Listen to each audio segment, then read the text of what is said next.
Hey everyone, this is Jorge Soto with Soto Ventures, actually live from Madrid, Spain. Today we're talking with David Greenberger, who is David, and please correct me if I mess up at all, who's the National Director of Sales and Merchant Partnerships at Foursquare. You're also one of the founders of buildingthesalesmachine.com. David, how's it going? It's good, man. Got it. That's a mouthful. Sorry. Totally, totally. Tell us real quick, if you just for the audience, like what's your background? How'd you get it to Foursquare, and kind of what are you up to now? Yeah, for sure. I just get really lucky. I started at this group of guys working out of a dance studio in Columbus Circle, trying to sell things to gym clubs and health memberships. That turned into a company called Yext, which is one of the larger private startups in the city now today. Built that up with them. Got really lucky to be one of the first salespeople and managers and everything like that.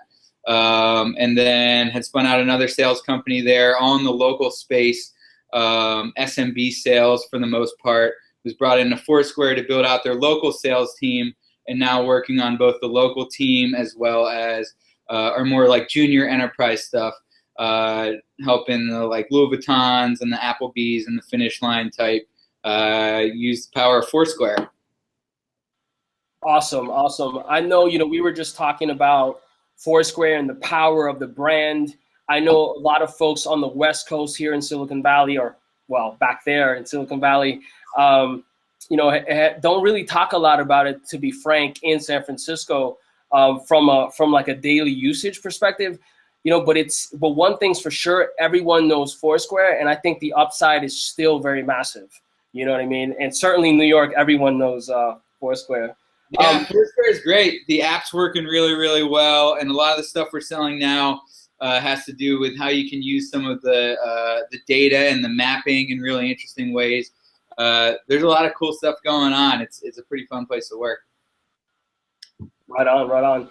Well, here, a quick thing here. Just if you had 3 tips to give a sales leader who is at a, let's say, great growth stage company, startup like Foursquare right now, what would those 3 tips be? Oh, good questions.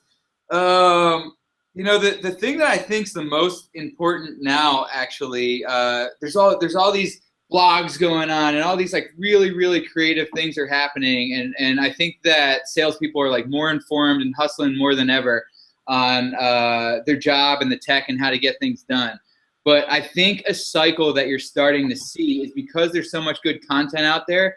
The copycat game is coming in pretty quickly, right? It used to be like Zig Ziglar would say some kind of fact and put a book out about it, and like 4 years later, people would catch, used car guys are catching on all around the world. Now that cycle is going really, really quickly. So someone like you or like Max Altscher, or someone's throwing out these really great ideas on how to catch people with a GIF or a funny follow-up email, and the next thing you know, I'm seeing 20 of these emails to me, and why I didn't sign up for this guy's CRM.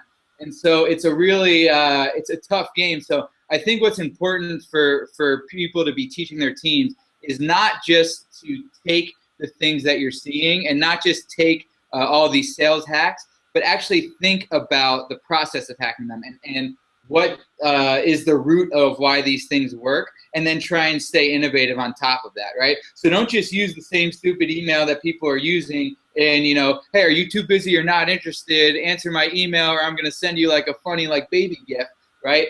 Try and figure out why that works and why that's interesting and come up with the next thing that differentiates yourself. And, you're seeing a lot of this kind of copycat game over and over. So try and like make it your own. That's what I'd say is really important to teach your guys, even though I have a hard time doing it. I guess, what'd you ask for? 3 things? 3 things, or maybe just one other one, just something solid that folks can hold on to. And I think what you just said, or what I think I just heard, was that it's really about being innovative, thinking out of the box, and understanding the fundamentals. So you actually know why an email is crafted a certain way, or you know why you use this sort of question or tactic on the phone when you're cold calling. That's another conversation for another day. So just, so let's say yeah, just one other one. Yeah. So I think the other stuff is just you really got to hustle. Like the only reason that my teams ever do so well is just because we're hustling as hard as we possibly can. We're outworking everyone else, and what we're doing is failing fast. So we're trying literally everything. Like I take this innovative approach. I try and come up with a million ideas. 90% of them suck. They're terrible, right? But we're working as hard as we can to execute, and then we're testing everything, right? And so we're knowing really quickly if something works or it doesn't work, and we're getting rid of the shit that doesn't work. And that's right down to of course that goes for cold emailing. That goes for like data products we're going to use. That goes for in-person meetings. It goes for hiring, right? If someone's not working out, get rid of them, move on. It's better for both people, right? And if you can have that process where you're working as hard as you can, you're trying a lot of new things, everyone that comes through your system is going to gain a lot from it. From the people that stay there and are staying on with you to even the guys who leave. A lot of my guys that actually aren't with me anymore, I'm advisors or investors in their new companies, and they're killing it on their own too. Nothing could make me happier than that, right? So that's what I look for, and I'm going to give you a third thing actually, because I'm thinking about it right now. Awesome, we got it. It's literally just like have fun, right? Because there's a dichotomy there. If you're working really, really hard and you're doing something like cold calling, which was a lot of my teams for a long time, that is a miserable thing. If you're stuck in a cubicle and you're working with a bunch of guys in suits and ties and you're trying to just cold call forever, that's going to be a big problem for your health and your well-being, right? So we have a lot of fun. We got music blasting all the time. Like we're always making sure we're going out. When you're on our teams, it's like being on like a very competitive sports team. We really like go hard with each other and we have a good time. And that's what can make all the rest of it fun. And if you're having fun, it actually works out that people want to talk to you, funny enough, right? So if you're a salesperson and you're not having fun, you got to either find a new place to work or a different line of work, I'd say. Man, I love that. That always reminds me of my door-to-door selling days. You literally right? I mean, you literally have to be out of your mind most of the time, or else, you would go crazy, right? So totally get it. So let's talk a little bit about building the sales machine and what you guys are doing. I know I've been a fan of what you've been doing with the enterprise sales ecosystem there, startup ecosystem and above in New York City. Tell us about it. How can people get involved? What's the next event?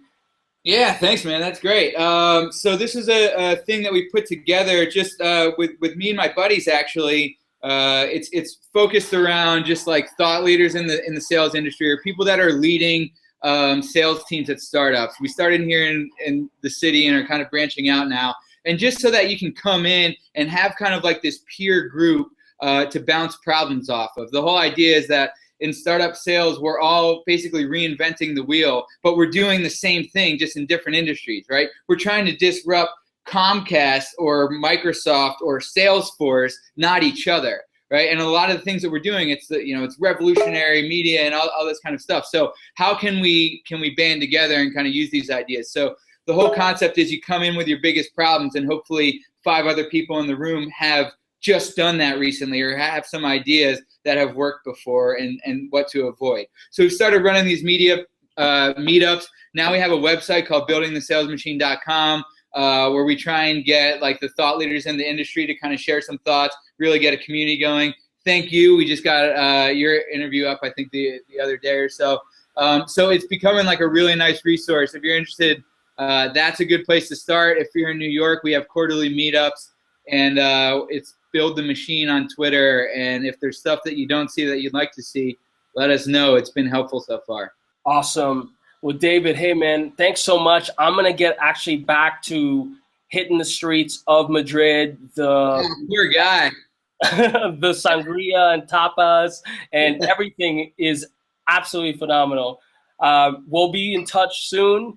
And what's your Twitter handle, just in case anyone wants to follow you? Yeah, it's weird. It's DAVEYGMI, Davey GMI. It's my instant messenger name from when I was like 8, I think. Awesome. I have a couple of those crazy ones myself. We'll talk about that stuff offline. Yeah, dude, sounds good. Have a great day, man. Kick some tail there.